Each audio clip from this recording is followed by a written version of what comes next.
So you will need one 6 feet long picket fence board, and you'll need to cut it at 27 inches is what we'll be working with today. And instead of cutting it from the top down, you want to cut it from the bottom. I will need to paint the outer edges of the board only the outer edges.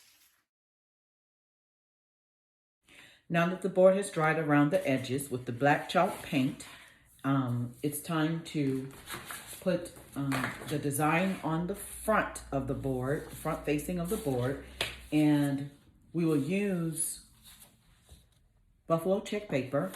And this scrapbook paper I picked up from Hobby Lobby. The cost is 59 cents, and there are 3 sheets. You need 3 sheets. The first thing we'll do is take a sheet, place it on the edge, align it along the side and on the top. And if you go over, that's okay, because that's what the sandpaper is for. But on the bottom here, you want to take your finger and crease it at the bottom so that you'll know about where you need to cut it, because you can work with the entire sheet of paper, but it's just easier to cut off the pieces that you don't need. And do that to all 3 of these.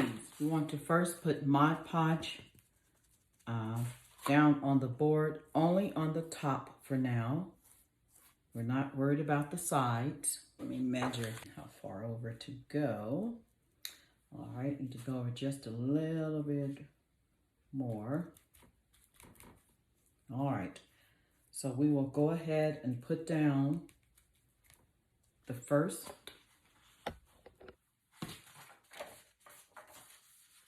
part of it.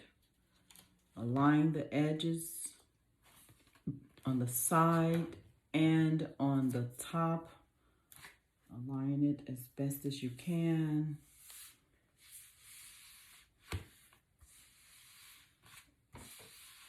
And then make sure you rub from the inside out.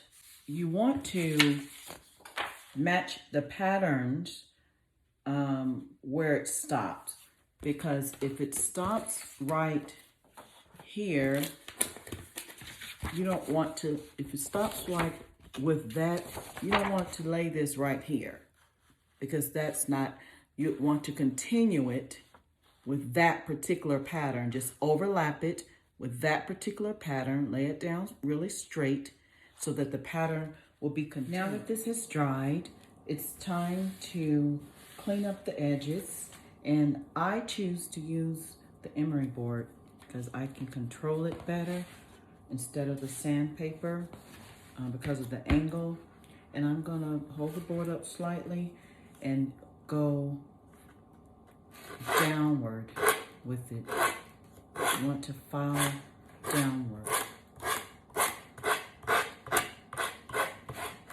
Now that you've sanded down the sides and they're all gone and you have clean sides, you want to put a coat of Mod Podge over the top and on the sides to silver planter. It says Flowers and Garden.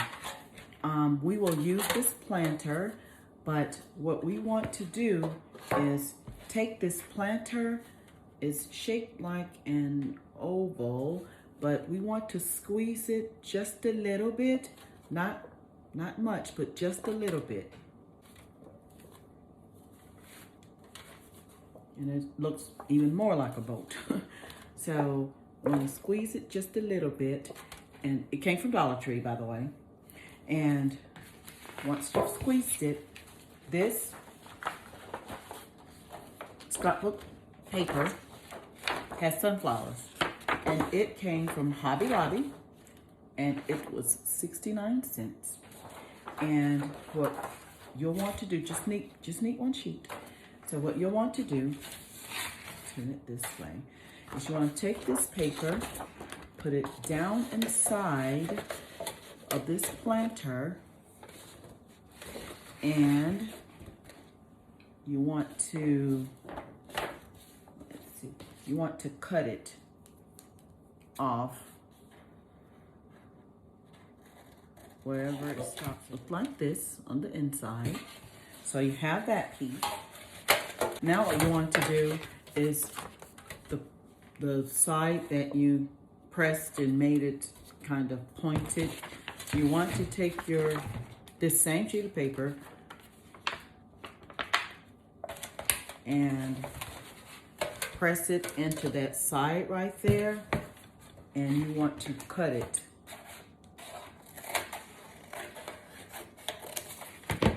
So you should have 4 pieces of paper. Start with the corners. Start with the sides. I'm sorry, the sides. Start with the sides, and you want to put Mod Podge in there on the sides, on each side. Place it in there carefully. Make sure it's straight up, and just hold it there. Rub it down. Get out any bubbles that you may feel or see. And just hold it down in there.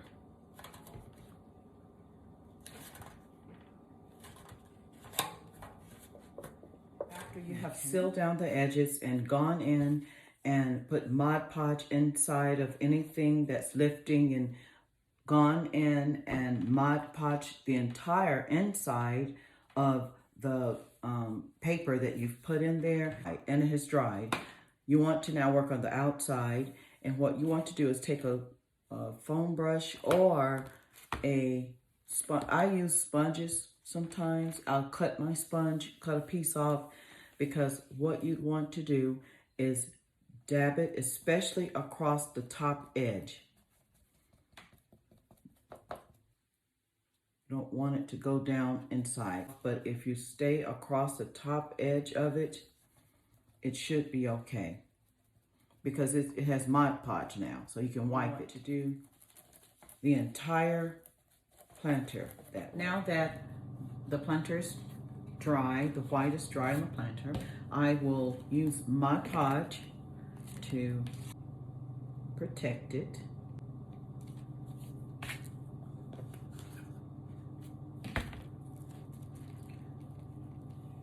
All around the sides, along the top edge of it. I would just saturate it with some Mod Podge to make sure it's good and sealed. You'll need 2 of these hooks. This came from Dollar Tree. You'll need 2 of those. It doesn't matter about the color, because we will paint it. And you'll need some of the self-adhesive hooks. That came from Dollar Tree as well. You'll need all 4 of these. And you'll paint them with black chalk paint. This one is called Rich Black, but black chalk dry. So I am Mod Podging them. This is optional, I guess. I think I just like Mod Podging things just to seal. So now it's time to prep the board to prepare it for me attaching this that would go in the center. This planter that will go in the center. Make sure you still have it kind of bent a little bit.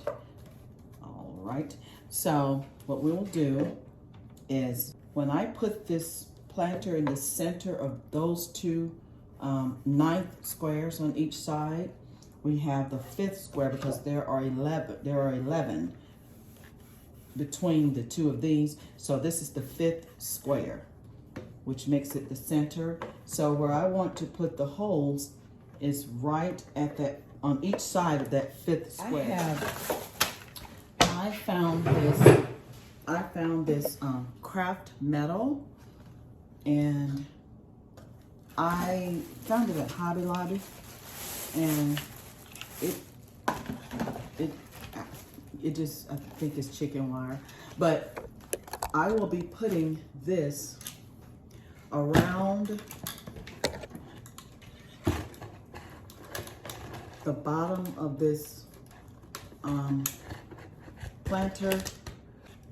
Good thing about this is it's easy to snip so that it can be connected when it reaches, when the corners reach each other, and just tie them into each other when it reaches each other. Okay, so I measured it, and it happened to be the exact width that I need, and I will be tying this into each other. And make sure that you tie it in the back where the two holes are, or you'll be drilling them. I'll start in the back where the holes are, and I will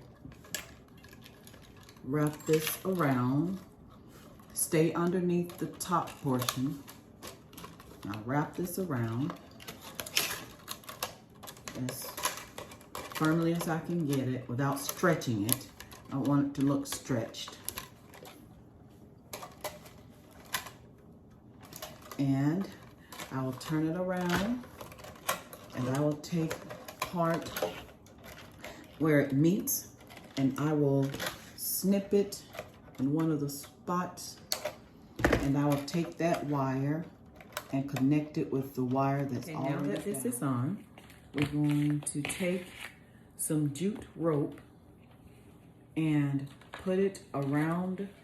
We're going to hot glue it around the top edge of the planter,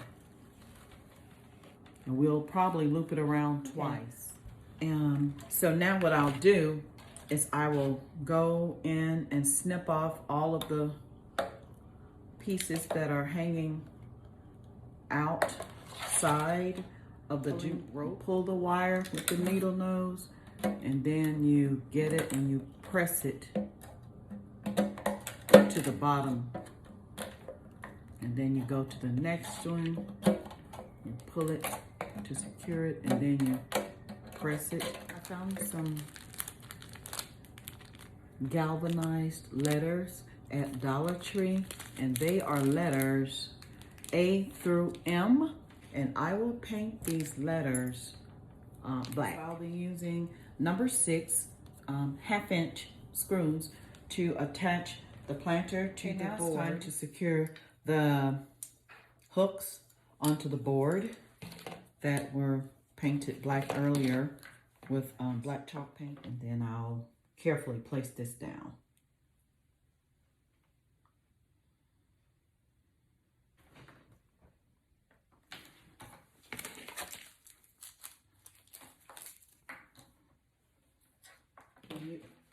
When you have secured the hooks, this is what it should look like. I want to put the word mail on there, those letters that I painted black.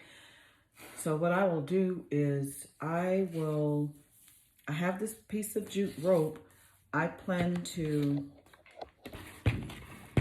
glue the tops of these letters to the jute rope across, and then they'll hang from the basket. I will continue with the A and the I. So I want this word mail to be centered in the middle of this planter or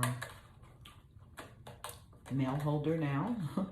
And the way I will do that is I will take one side of this jute, and I want it to go through, I'll let it go through this one. Run it underneath the wire there. Pull it out of the other side. And then I'll do the same thing to the other side. Make sure it's centered. Let's make sure it's centered there. And there's the word, mail knot. See what that looks like. Doesn't look bad. Let me tie the knot over here. Snip them off.